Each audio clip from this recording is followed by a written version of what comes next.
You look in the city of Chicago, there are 9 children who died by gun violence, by black on black gun violence from June 20th all the way to today. The Black Lives Matter movement has said nothing about this. What does that have to do with equality, though, Terry? The Black Lives Matter movement was started because it was talking about police brutality.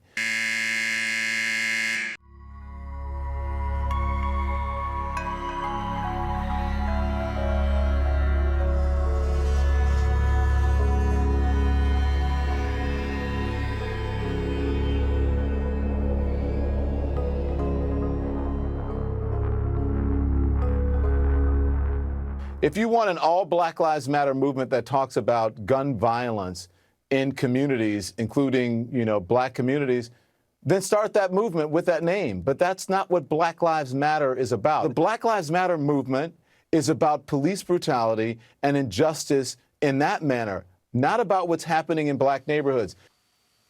Now, if you're running a channel like CNN, you want dumb people on TV because they're compliant. They'll say what they're told. They'll tell the audience what the moment demands. They will never stray from the script, and that's exactly what Mr. Lamont is doing. But just 7 years ago, it was a different country, and people were kind of allowed to say what they thought was true. And so at the time, here's what Don Lemon was saying about black communities. Watch this. More than 72% of children in the African-American community are born out of wedlock. That means absent fathers. And the studies show that lack of a male role model is an express train right to prison. And the cycle continues. So please, black folks, as I said, if this doesn't apply to you, I'm not talking to you. Pay attention to and think about what has been presented in recent history as acceptable behavior. Pay close attention to the hip-hop and rap culture that many of you embrace, a culture that glorifies everything I just mentioned, thug and reprehensible behavior, a culture that is making a lot of people rich, just not you, and it's not going to. Wow. Can you imagine what would happen if Don Lemon or his bodybuilding buddy over there, or any of these hair hats, said something like that on CNN Tonight or MSNBC? That would be their last live broadcast ever. They would be fired immediately. You can't express views like that, and so they don't. Tells you a lot. Well, despite its immense political power, and it does have immense power, the group Black Lives Matter isn't really much of a group. It's a relatively small, flimsy organization. In fact, it doesn't really have a legal existence of its own. Officially, the primary Black Lives Matter group is simply a project of another nonprofit called Thousand Currents. Now, why is this interesting? Well, it's interesting because the current vice chair of Thousand Currents is a woman called Susan Rosenberg. And she's a convicted terrorist who spent 16 years in federal prison before she was given a pardon by Bill Clinton on the very last day in office. Bernie Kerik remembers this well. He's the former police commissioner of New York City, but before that, he worked in New Jersey, and he personally escorted Susan Rosenberg from the federal courthouse in Newark in 1985. He knows the story well, and we're happy to have him on tonight. Mr. Kerik, thank you for coming on.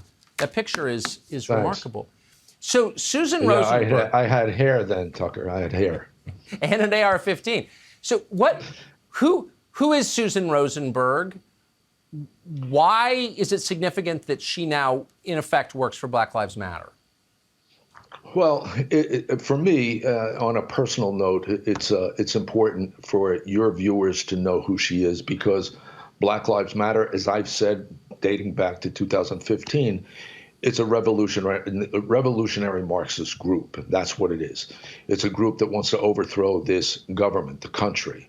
It's a group that its founders, its 3 founders, were inspired by a woman named Joanne Chesimard, who goes by an African name, Assata Shakur, who lives in exile in Cuba after she assassinated a New Jersey state trooper.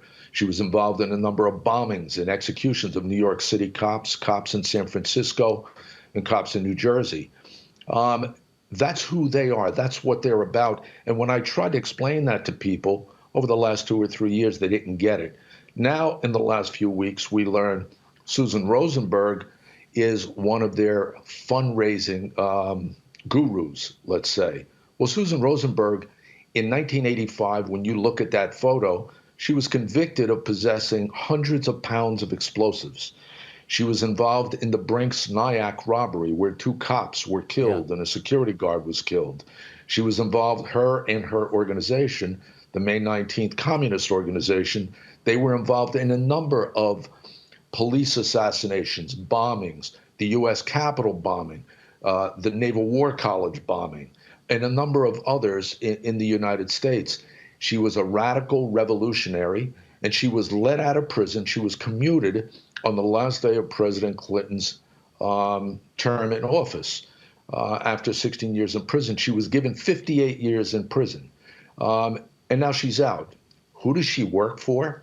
Black Lives Matter.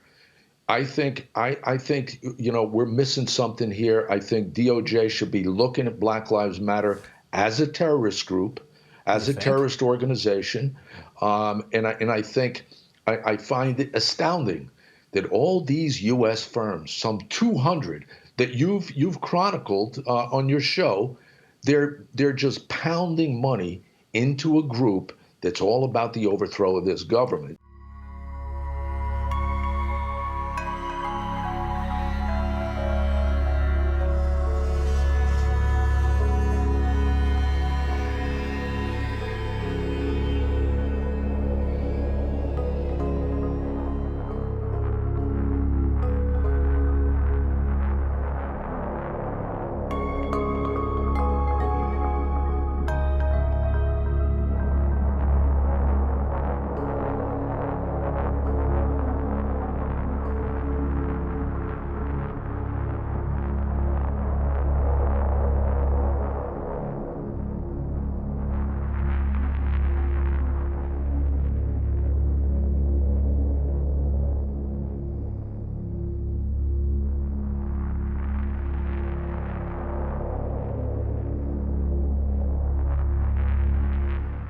They're just pounding money into a group that's all about the overthrow of this government. And if you can't see it on its face by what they do normally on a daily basis, then you need to start looking at their associates, their inspirers, and the people around them, because this stuff has been going on since 1960, 70, in the early 80s, when these people, these revolutionaries, Marxist revolutionaries, wanted to overthrow this country. It's just amazing that all the rich ladies in Aspen and Greenwich think BLM is about ending racism, which obviously all of us are for, when in fact it's a revolutionary group. Maybe the U.S. government could take decisive action and by doing that, make it really clear that this is a terror organization. You know what, Tucker? Black Lives Matter was truly, working for Black lives. They'd be marching tonight in Chicago or Baltimore or Cleveland. And I can give you 20 other cities. No, I know. It's all nonsense. It is, and it's having the opposite effect, needless to say. Bernie Kerik, thanks so much for that. Great to see you tonight. Thanks, Tucker.